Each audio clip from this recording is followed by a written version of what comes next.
Hello friends, hope you all are doing well. This is the next important topic of Unit 8, that is pulse modulation.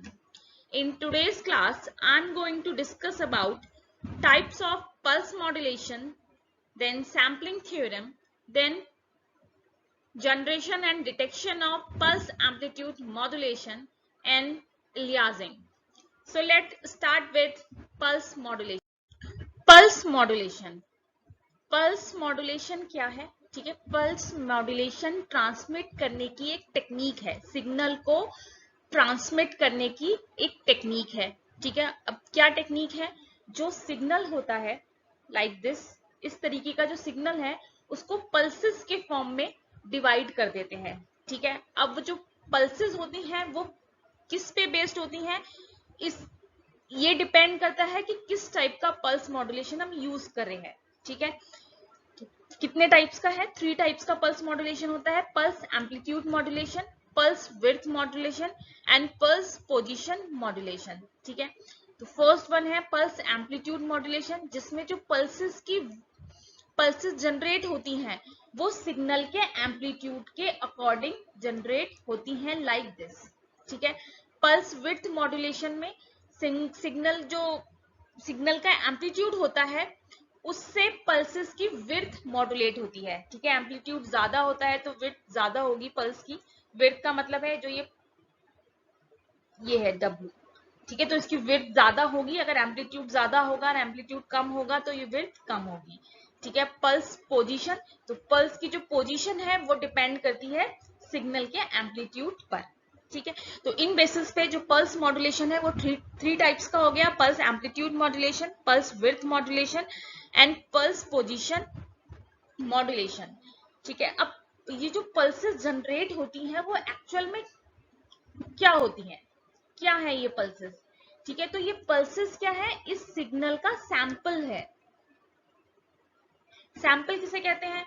जब कोई चीज बहुत bulk में है हमारे पास, उसमें से हमने कुछ, मान लीजिए ये कोई वेयर हाउस है। ठीक है, वेयर हाउस है, इसमें बहुत सारी ड्रेसेस है। अब कोई कस्टमर आता है ये कहने के लिए कि हमें आपका ड्रेसेस देखनी है। अब यहाँ पे अराउंड 1 लाख ड्रेसेस रखी हुई हैं, तो आप वो 1 लाख ड्रेसेस तो नहीं दिखाओगे, आप उसमें से कुछ सेलेक्टिव सैंपल्स दिखाते हो कस्टमर को। ठीक है, जिनके बेसिस पे कस्टमर डिसाइड करता है कि वो आपके साथ बिजनेस करना चाहता है कि नहीं करना चाहता। तो सैंपल्स क्या हो गए? किसी बल्क मटेरियल में से कुछ, उसी के ही कुछ सैंपल्स लेके उनको सैंपल्स को अलग करना। तो सेम वही तरीका यहाँ पर है, वही मतलब इसका यहाँ पे भी है सैंपल का। ये पूरा सिग्नल है। ठीक है, अब ये पूरा सिग्नल ना लेके हमने कुछ कुछ सैंपल्स ले लिए इसके डिफरेंट डिफरेंट पॉइंट्स पे लाइक दिस। ठीक है, और इन सैंपल्स के बेसिस पे हम इस सिग्नल को डिफाइन करेंगे। ठीक है, तो इसको क्या बोलते हैं? सैंपल्स। और इन सैंपल्स की जो टेक्निक होती है जिसके थ्रू ये सैंपल जनरेट किए जाते हैं उसको सैम्पलिंग बोलते हैं। ठीक है, तो सैम्पलिंग क्या होती है? सैम्पलिंग इज अ प्रोसेस जिसमें हम क्या करते हैं, जो पूरा सिग्नल होता है उसको छोटे छोटे सैंपल्स में डिवाइड करते हैं, और वो जो सैंपल्स होते हैं वो उस पूरे सिग्नल को डिफाइन करते हैं। ठीक है, उसका एक आइडिया देते हैं, ये बताते हैं कि सिग्नल हमारा किस तरीके का है। अब सैम्पलिंग थ्योरम क्या है? सैम्पलिंग थ्योरम उसे कहते हैं जिससे आप एक कंटिन्यूअस सिग्नल को कंप्लीटली रिप्रेजेंट कर सकते हैं उसके सैंपल्स के थ्रू। ठीक है, और उन्हीं सैंपल्स के थ्रू उसको अगेन रिकवर कर सकते हैं। ठीक है, ये क्या है? It is using sampling theorem we can completely represent a signal into its samples and then again recover that signal using that samples। ठीक है, तो सैम्पलिंग थ्योरम क्या कहती है? आप किसी भी कंटिन्यूअस सिग्नल को सैंपल्स में डिफाइन कर सकते हैं, रिप्रेजेंट कर सकते हैं, और अगेन उसको सेम उसी कंटिन्यूअस सिग्नल में कन्वर्ट कर सकते हैं। ठीक है, अब सैम्पलिंग थ्योरम की कंडीशन क्या है? क्या कंडीशन होनी चाहिए जिससे हम उसको अगेन रिकंस्ट्रक्ट कर पाए? तो उसकी कंडीशन होती है, ठीक है, the continuous time signal can be completely represented in its samples and recovered back if. कैसे कर सकते हैं? If sampling frequency should be greater than and equal to the double of frequency of the signal. This is this signal की frequency है ये FM, और FS क्या है, सैम्पलिंग फ्रीक्वेंसी है। अगर sampling frequency double of message signal की frequency से डबल होगी या उससे ज्यादा होगी तो आप पूरे सिग्नल को कंप्लीटली रिप्रेजेंट कर पाएंगे और उसको अगेन रिकवर कर पाएंगे। ठीक है, where fs is the sampling frequency and fm is the maximum frequency present in the signal। ठीक है, जो मैक्सिमम फ्रीक्वेंसी प्रेजेंट होगी सिग्नल में वो है fm। ठीक है, अगर मान लीजिए आपने fm नहीं लिया, मैक्सिमम फ्रीक्वेंसी को कंसीडर नहीं किया, तो जो मैक्सिमम फ्रीक्वेंसी पे सैंपल होगा वो आपका क्या हो जाएगा, रह जाएगा, और फिर अगेन आप उसको रिकंस्ट्रक्ट नहीं कर सकते। तो ये कंडीशन होती है सैंपलिंग की। जब भी हम सैंपलिंग करते हैं तो सबसे पहले मैक्सिमम फ्रीक्वेंसी कैलकुलेट करते हैं सिग्नल की जिसकी हमें सैंपलिंग करनी है। ठीक है, उसके मैक्सिमम फ्रीक्वेंसी से डबल फ्रीक्वेंसी रखते हैं सैंपल्स की। ठीक है, तो इससे हम सिग्नल को कंप्लीटली रिप्रेजेंट कर सकते हैं और उसको अगेन रिकवर कर सकते हैं। ठीक है, now what is pulse amplitude modulation. Pulse amplitude modulation क्या है? तो पल्स एम्पलीट्यूड मॉड्यूलेशन क्या होता है, जब किसी सिग्नल के एम्पलीट्यूड के अकॉर्डिंग हम पल्स को मॉडिफाई करते हैं या मॉड्यूलेट करते हैं। ठीक है, लाइक हमने जो पल्स ली है इसका एम्पलीट्यूड क्या है, ये है, तो इसके अकॉर्डिंग पल्स ली है, और जितनी भी पल्सेस हैं उन सबकी विड्थ क्या होगी, सेम होगी। पल्सेस की विड्थ चेंज नहीं होगी पल्स एम्पलीट्यूड मॉड्यूलेशन में, और जो पल्सेस होंगी वो सेम फ्रीक्वेंसी पे होंगी, और वो कैसे वेरी करेंगी, उनका जो एम्पलीट्यूड है वो वेरी करेगा सिग्नल के एम्पलीट्यूड के अकॉर्डिंग। ठीक है, the amplitude of the pulse is directly proportional to the amplitude of the modulating signal at this sampling instant. ठीक है, सैम्पलिंग इंस्टेंट का मतलब है जिस पॉइंट पे सैम्पलिंग हो रही है, इस पॉइंट पे हो रही है, तो इस पॉइंट पे जो पल्स क्रिएट होगी उसका एम्पलीट्यूड कितना होगा, जो भी सिग्नल है। ठीक है, मान लीजिए xt सिग्नल है ये, तो यहाँ पे जो सैंपल क्रिएट होगा xt का, यहाँ पे जो एम्पलीट्यूड होगा वही इस सैंपल का होगा। अगेन नेक्स्ट सैंपल यहाँ क्रिएट हो रहा है, तो यहाँ पे जो एम्पलीट्यूड होगा वो किसके अकॉर्डिंग होगा, xt के अकॉर्डिंग होगा। The width and the position of the pulse remain unchanged. ठीक है, इनके बीच की जो विड्थ है सॉरी, इनके बीच की जो पोजीशन है वो चेंज नहीं होगी और ना ही इनकी विड्थ चेंज होगी। पल्स एम्पलीट्यूड मॉड्यूलेशन में केवल क्या चेंज होगा, एम्पलीट्यूड चेंज होगा according to the modulating signal. ठीक है, generation of PAM, that is pulse amplitude modulation. सबसे पहले मॉड्यूलेटिंग सिग्नल xt को पास कराते हैं लो पास फिल्टर से। ये जो लो पास फिल्टर होता है ये सिंक होता है मॉड्यूलेटिंग सिग्नल की मैक्सिमम फ्रीक्वेंसी पे। ठीक है, fm तक ये पास करेगा, fm के बाद जितनी भी हायर फ्रीक्वेंसी होंगी उनको सप्रेस कर देगा। ठीक है, ये क्यों यूज करते हैं, ये एलियासिंग के इफेक्ट को रिमूव करने के लिए करते हैं। अब एलियासिंग क्या होती है इसको हम फर्दर लेक्चर में डिस्कस करेंगे डिटेल में। ठीक है, यहाँ पे आप इतना समझ लीजिए कि जो लो पास फिल्टर है ये मैक्सिमम फ्रीक्वेंसी fm पे फिक्स्ड होता है। ठीक है, fm से जितनी भी ज्यादा फ्रीक्वेंसी होगी उसको ये रिमूव कर देगा, केवल fm तक के कंपोनेंट को ही, फ्रीक्वेंसी को ही अपने थ्रू पास करेगा। ठीक है, और fm क्या है, fm इस xt का फ्रीक्वेंसी कंपोनेंट है, मैक्सिमम फ्रीक्वेंसी कंपोनेंट। ठीक है, उसके बाद ये जो xt सिग्नल है, अब लो पास फिल्टर पूरा xt सिग्नल को पास कर देगा। ठीक है, और जितनी भी फ्रीक्वेंसी xt से ज्यादा होंगी उसकी fm से ज्यादा होंगी, fm फ्रीक्वेंसी से उनको रिमूव कर देगा। तो यहाँ पे एक्चुअल में आपको क्या मिलेगा, xt सिग्नल मिलेगा। ठीक है, नॉइज रिमूवल हो जाएगा। यहाँ से आपको पल्स ट्रेन जनरेट हो रही है xct। ठीक है, तो इन दोनों को मल्टीप्लायर में देंगे और यहाँ से जनरेट होगा yt। yt क्या है, yt है multiplication of xt into ct। ठीक है, उसके बाद पल्स शेपिंग नेटवर्क में देंगे जो पल्स को शेप करेगा, और देन आपका pulse amplitude modulated signal ST generate हो जाएगा। ठीक है, तो ये बहुत सिंपल होता है इसका जनरेशन। ठीक है, इसीलिए पाम यूज किया जाता है। लेकिन इसमें जो नॉइज है वो कई बार क्रिएट हो जाती है। ठीक है, कैसे होती है, क्यों होती है, उसको हम फर्दर लेक्चर में डिस्कस करेंगे। ठीक है, अब इसकी वेवफॉर्म्स देखते हैं। सबसे पहले generation of palm. The modulating signal xt is the signal to be transmit. It is given to the low pass filter. ठीक है, xt जिसको हमें ट्रांसमिट करना है उसको हम लो पास फिल्टर में देंगे। ठीक है, तो low pass filter performs band limiting कर देगा। ठीक है, मैक्सिमम FM तक पास करेगा, उसके बाद सबको ब्लॉक कर देगा। The cutoff frequency of the low pass filter is equal to the highest frequency FM present in the xt. ठीक है, तो इसकी जो कट ऑफ होगी वो कहां तक होगी, मैक्सिमम FM तक होगी, जो कि xt में प्रेजेंट है।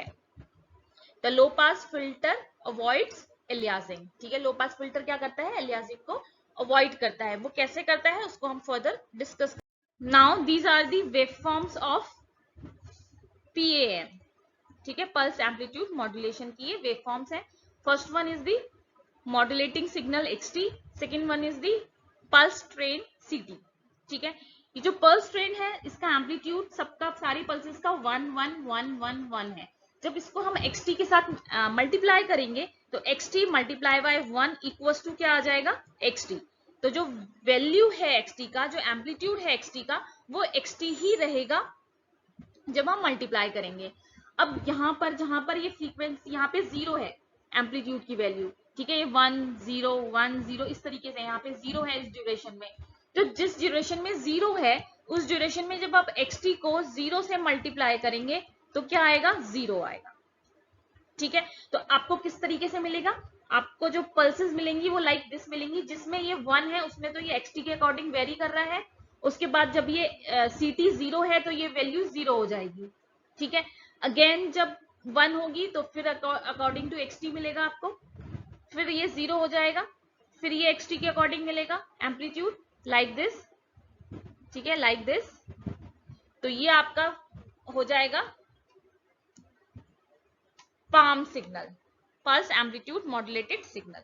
ठीक है, ये पल्सेस के फॉर्म में है और इसका एम्पलीट्यूड किसके अकॉर्डिंग वेरी कर रहा है, XT के अकॉर्डिंग वेरी कर रहा है।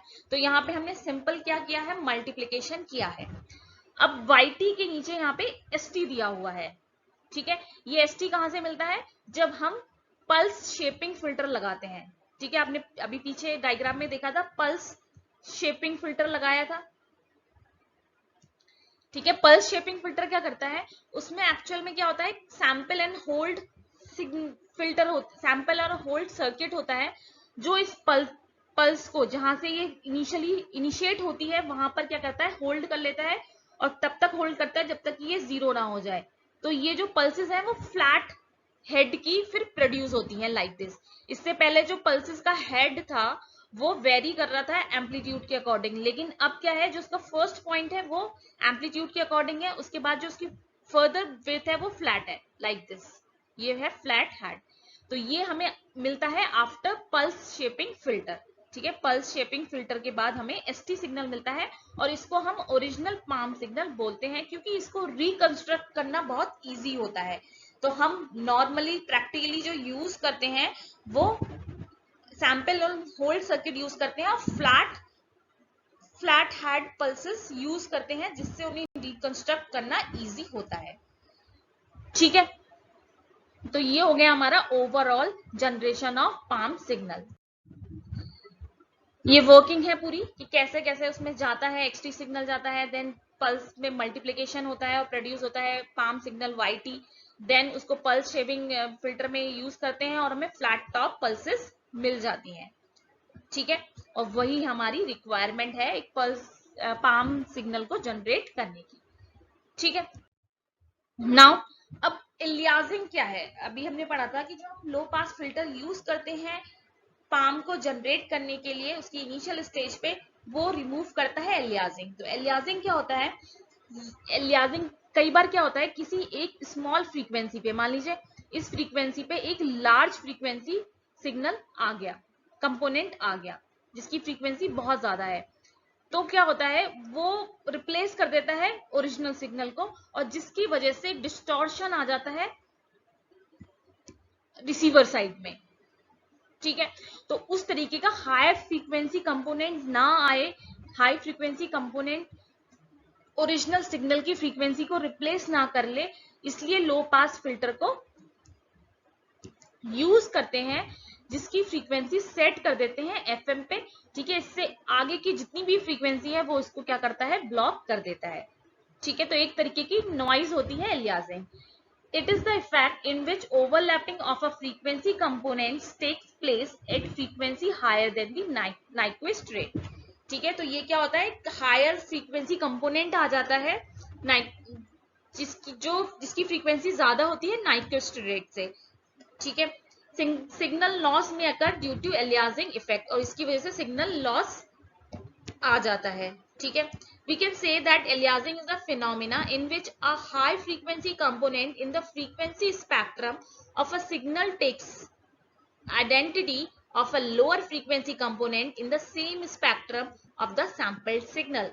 ठीक है, तो aliasing एक्चुअल में क्या है, एक high frequency component low frequency के कंपोनेंट की जगह पे आ जाता है। ठीक है, और फ्रीक्वेंसी स्पेक्ट्रम में वो उसकी जगह ले लेता है, जिसकी वजह से अब नाइक्विस्ट रेट क्या है, नाइक्विस्ट रेट तो फिक्स होता है 2 FM पे। अब कोई हाई फ्रीक्वेंसी आ गया तो उस केस में क्या होगा, सिग्नल कट हो जाएगा, क्योंकि ये तो लिमिटेड है।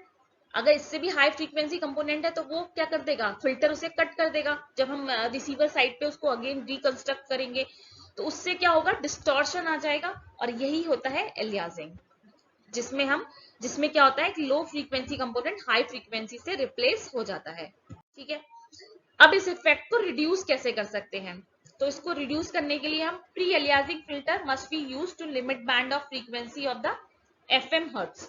ठीक है, जो हम लो पास फिल्टर यूज कर रहे थे वो क्या है, लिमिट बैंड फिल्टर है, जिसकी जो फ्रीक्वेंसी है वो किस पे सेट है, एफएम पे है। एफएम से ज्यादा फ्रीक्वेंसी को वो ब्लॉक कर देगा। तो एक मेथड तो ये है, और दूसरा मेथड क्या है, जो सैम्पलिंग फ्रीक्वेंसी एफएस है वो कैसी होनी चाहिए, वो ज्यादा होनी चाहिए 2 FM से।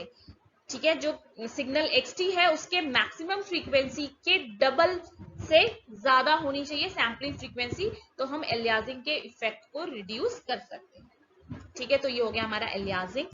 Now the detection of palm. तो डिटेक्शन ऑफ पाम बहुत सिंपल होता है, इसमें जस्ट एक लो पास फिल्टर यूज करते हैं to reconstruct the PAM signal. ठीक है, पाम सिग्नल को रिकंस्ट्रक्ट करने के लिए हम क्या करते हैं, लो पास फिल्टर यूज करते हैं। This is the block diagram of detection. ठीक है, अब यहाँ पे वेव फॉर्म दिया हुआ है, वेव फॉर्म में क्या है, आपको पल्सेस दिख रही हैं लाइक दिस। ठीक है, अब ये पल्सेस क्या करते हैं, कैपेसिटर होता है लो पास फिल्टर में। ठीक है, तो जब फर्स्ट जब विड्थ आती है उससे कैपेसिटर चार्ज हो जाता है उस पोटेंशियल तक। ठीक है, जैसे ही फिर विड्थ इसके बाद 0 होती है तो वो डिस्चार्ज होने लगता है लोड के अक्रॉस। ठीक है, तो लोड में एक वोल्टेज रहती है, 0 नहीं होती। ठीक है, अगेन फिर जब नेक्स्ट पल्स आती है तो उसकी विड्थ से ये चार्ज हो जाता है।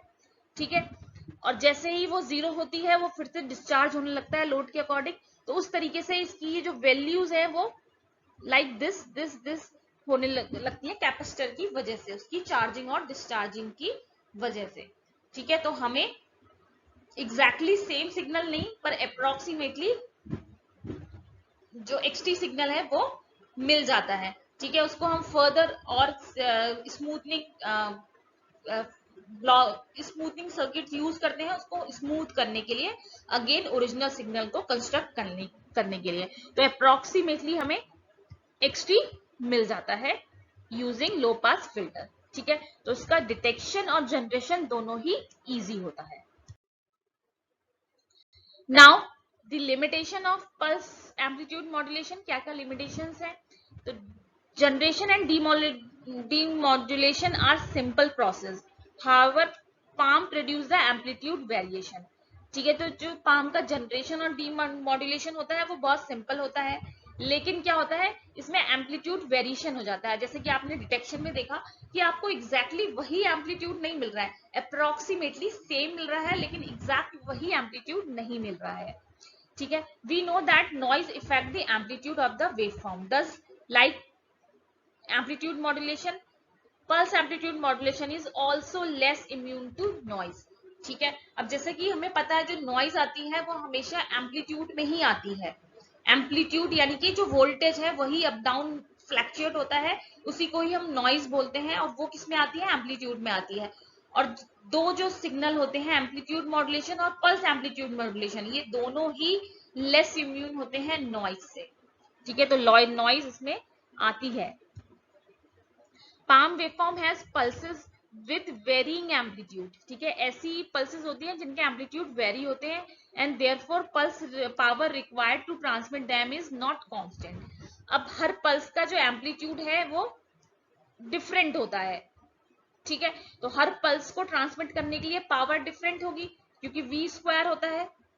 अगर यहाँ पे कांस्टेंट ले लें बाकी चीजें तो v स्क्वायर पे यानी कि v वोल्टेज पे डिपेंड कर रहा है पावर। ठीक है, उसके स्क्वायर पे। तो हर पल्स को ट्रांसमिट करने के लिए डिफरेंट डिफरेंट पावर चाहिए होती है, मतलब पावर कांस्टेंट नहीं रहती है। This required that the transmitter must be able to handle the power requirement to transmit pulses having maximum amplitude. ठीक है, तो इसलिए जो ट्रांसमीटर होता है उसमें उसकी जो हैंडलिंग कैपेबिलिटीज होती है वो ज्यादा होनी चाहिए, मतलब जो मैक्सिमम एम्पलीट्यूड है पल्स का, ठीक है, उसको हैंडल करने तक की पावर उसमें होनी चाहिए, अदरवाइज ट्रांसमिशन नहीं हो पाएगा, एग्जैक्ट ट्रांसमिशन नहीं हो पाएगा वेवफॉर्म का। ठीक है, तो ये कुछ लिमिटेशंस हैं पल्स एम्पलीट्यूड मॉड्यूलेशन की। नाउ अभी हमने दो चीजें पढ़ी थी, एक तो हमने नेचुरल सैम्पलिंग पढ़ी थी और एक फ्लैट टॉप। ठीक है, नेचुरल का मतलब है जैसे जो सिग्नल है उसके अकॉर्डिंग हमारी विड्थ का एम्पलीट्यूड वेरी कर रहा है, और एक क्या है हमारा फ्लैट टॉप, जो विड्थ है उसका टॉप जो है वो फ्लैट होगा। ठीक है, तो इन दोनों में डिफरेंस क्या है, कुछ पैरामीटर्स के बेसिस पे इनको डिफरेंस क्रिएट किया गया है। First is principle of sampling. तो इसमें प्रिंसिपल क्या होता है, इट यूज चॉपिंग प्रिंसिपल। ठीक है, ये क्या करता है, जस्ट कट करता जाता है अकॉर्डिंग टू द सिग्नल। जैसे आपका सिग्नल चेंज हो रहा है वैसे वैसे उसकी जो टॉप है उसको चॉप करता जाता है। ठीक है, और इसमें क्या करते हैं, sample and hold circuit use करते हैं। मतलब जैसे ही आपकी फर्स्ट वैल्यू मिली तो उस वैल्यू पे ये कैपेसिटर होल्ड कर लेता है और पल्स को उसी वैल्यू पे होल्ड करके रखता है। ठीक है, तो फ्लैट टॉप क्रिएट हो जाता है। तो इसमें हम सिंपल सर्किट यूज करते हैं मल्टीप्लायर का, और इसमें हम सैंपल होल्ड सर्किट यूज करते हैं। वेवफॉर्म ऑलरेडी हम डिस्कस कर चुके हैं। ठीक है, जो टाइम पीरियड होता है वो दोनों का ही सेम होता है, केवल चेंज क्या होता है, इनका इनका जो टॉप है एक का फ्लैट होता है और एक का अकॉर्डिंग टू सिग्नल होता है, जिसे हम नेचुरल सैम्पलिंग कहते हैं और इसको हम फ्लैट टॉप सैम्पलिंग कहते हैं। अब दोनों ही जो यूजेस हैं दोनों ही प्रैक्टिकली यूज किए जाते हैं। ठीक है, सैम्पलिंग रेट वही होता है, fs is greater than and equal to the 2fm। दोनों के लिए सेम सैंपल रेट होता है जो सैंपल थ्योरम कहती है। Now the next point is noise interference. Noise interference minimum होता है नेचुरल सैम्पलिंग में और मैक्सिमम होता है फ्लैट टॉप में। ठीक है, अब फ्लैट टॉप पे मैक्सिमम होता है, फिर भी हम फ्लैट टॉप क्यों यूज करते हैं, क्योंकि जो डिटेक्शन होता है वो इजी होता है फ्लैट टॉप में और कॉम्प्लेक्स होता है नेचुरल सैम्पलिंग में। ठीक है, इजी क्यों होता है, क्योंकि जो कैपेसिटर है लो पास फिल्टर में कैपेसिटर लगा होता है वो एक कांस्टेंट वैल्यू से चार्ज होता है, फ्लैट टॉप में एक कांस्टेंट होती है उसकी फ्लैट एम्पलीट्यूड। ठीक है, जबकि जो नेचुरल सैम्पलिंग होता है उसमें वेरिंग एम्पलीट्यूड से चार्ज होता है, जिसकी वजह से जो डिटेक्शन है वो इजी नहीं हो पाता। ठीक है, now next parameter is time domain representation. तो ये सिंक फंक्शन को रिप्रेजेंट करता है और ये सिंपल मल्टीप्लीकेशन को रिप्रेजेंट करता है अगर हम एक इम्पल्स ट्रेन को मल्टीप्लाई करा दें xt सिग्नल से। ठीक है, अब फ्रीक्वेंसी डोमेन तो जस्ट इसका फोरियर ट्रांसफॉर्म अगर हम ले लें तो ये कन्वर्ट हो जाएगा फ्रीक्वेंसी डोमेन में। ठीक है, तो ये डिफरेंस हो गया नेचुरल सैम्पलिंग और फ्लैट टॉप सैम्पलिंग में। Now the polarity in palm signal is classified according to signal polarity. First one is single polarity and second one is double polarity. Polarity क्या होता है? प्लस माइनस, माइनस मतलब plus से minus, minus से plus, ठीक है। तो ये होता है पोलैरिटी कि प्लस से माइनस जा रहे हैं, माइनस से प्लस जा रहे हैं। अगर प्लस से माइनस जा रहे हैं या माइनस से प्लस, तो ये सिंगल पोलैरिटी हो गया, ठीक है। डबल पोलैरिटी का मतलब प्लस से माइनस भी जा रहे हैं और माइनस से प्लस भी जा रहे हैं, दोनों ही हो रहा है। ये एंड अगर है तो ये डबल पोलैरिटी हो गया, अगर केवल और है या तो ये है या तो ये है तो ये सिंगल पोलैरिटी हो गया, ठीक है। तो सिंगल पोलैरिटी का मतलब ये है कि केवल पॉजिटिव एम्पलीट्यूड की पल्सेस होंगी, ठीक है। तो इसमें क्या करते हैं, डीसी लेवल इंक्रीज कर देते हैं। क्या करते हैं, एक डीसी लेवल जो भी इसका एम्पलीट्यूड होता है उस उतना डीसी लेवल से मल्टीप्लाई करके इस सिग्नल को, इसका डीसी लेवल इंक्रीज कर देते हैं, तो केवल पॉजिटिव ही सिंगुलैरिटी वाली पाम जनरेट होता है, ठीक है। और डबल पोलैरिटी में क्या करते हैं, जो है एज इट इज उसका पाम जनरेट कर देते हैं, उसका पल्स एम्पलीट्यूड मॉड्यूलेशन जनरेट कर देते हैं, तो वो होता है डबल पोलैरिटी, ठीक है। In double polarity PAM signal has positive as well as negative polarity, ठीक है। तो ये हमारा कंप्लीट हो गया पाम। अब जो न्यूमेरिकल्स हैं वो हम सब लास्ट में करेंगे, जब तीनों हम पल्स विड्थ मॉड्यूलेशन और पल्स पोजीशन मॉड्यूलेशन कर लेंगे, तब हम तीनों के न्यूमेरिकल्स एक साथ कवर कर लेंगे। अब जो एग्जाम में आता है तो वो सबसे ज्यादा जो पूछा जाता है वो पल्स एम्पलीट्यूड, पल्स विड्थ और पल्स पोजीशन मॉड्यूलेशन से ही पूछा जाता है। अभी तक जो हमने पढ़ा था वो केवल एक बेस था, उससे बहुत ही कम क्वेश्चन बनते हैं। कभी कभार एक आध क्वेश्चन आता है एम्पलीट्यूड मॉड्यूलेशन का, जिसमें आपको फ्रीक्वेंसी बतानी होती है मैसेज सिग्नल और कैरियर सिग्नल की, या फिर आफ्टर मॉड्यूलेशन कौन कौन सी फ्रीक्वेंसी कंपोनेंट्स अवेलेबल होंगे lower side band upper side band के। एक मतलब बहुत ही पूरे जो एग्जाम्स होते हैं, पूरे जितने भी सेशंस होते हैं, उनमें एक क्वेश्चन आ जाता है कभी कभार, बहुत कंपल्शन नहीं है। लेकिन इसमें से पल्स मॉड्यूलेशन में से एक क्वेश्चन कंपल्सरी आता ही है, ठीक है, चाहे वो थ्योरी का हो चाहे वो न्यूमेरिकल का हो। तो वो हम अच्छे से करेंगे, न्यूमेरिकल करेंगे, ठीक है। तो आप लोग ऐसे ही पढ़ते रहिए और अपना सपोर्ट देते रहिए। Thank you so much, take care, bye bye.